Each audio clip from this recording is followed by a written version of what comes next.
So, one of the main questions I've been getting asked about my face transplant is what happened to my face.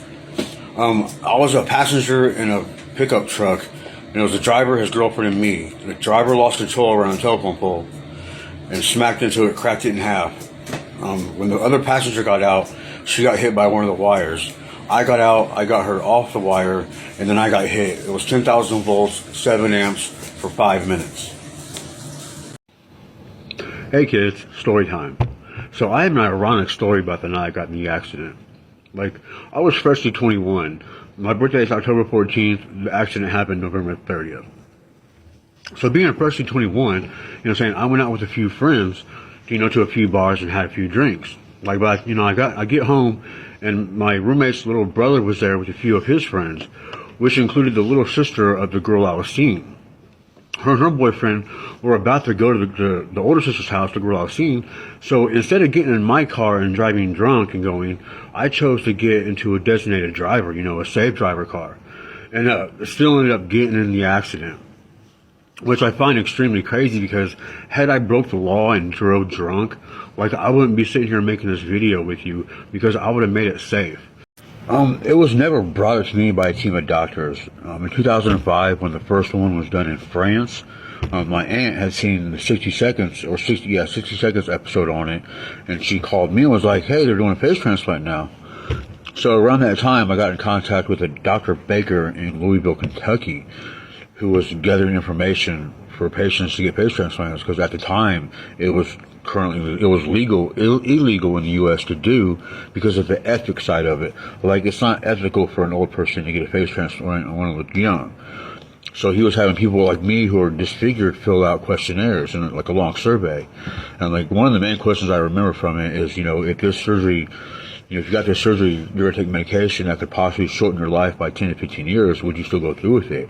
And I was like, hell yeah, I would rather live, a happy life and die 10 years early than, live those last 10 years still miserable as hell. So and then the first one was done here in 2008, and at that time, I was still curious and interested, but I really didn't pursue it. It really wasn't until I had kids in 2010 that I started really pursuing it.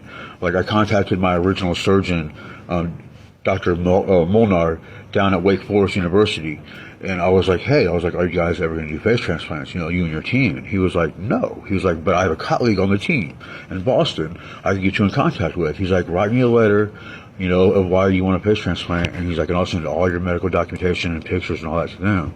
So I did my letter, I explained, I was like, look, I'm not doing this.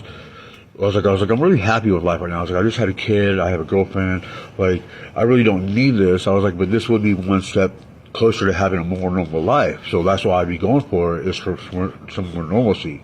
I still felt like me. I didn't have sensation in the face yet. So it was really uncomfortable at first because they had the room real hot and my face wasn't, working properly. So it kind of felt like I was wearing a mask, until the sensation. But sensation started coming in within the first week. I started getting tingled pins and needles and stuff around my face, and I was doing electrodes, that put electrodes on my face that would send electrical impulses to nerves. So that was giving activity and helping sensation. And within the first month, I was actually feeling stuff, and then over the course of the next year, probably 2 or 3 months, I got full sensation back, and it was awesome. Hey Lilith, I just want to say something. I'm no hero. I saved one life one day. There's people out there that risk their lives every single day. The true hero of my story is actually the organ donor. He changed my life and he saved multiple other lives in the process. So, what I really want to tell people is, become an organ donor. You're not going to need all that stuff when you die anyway.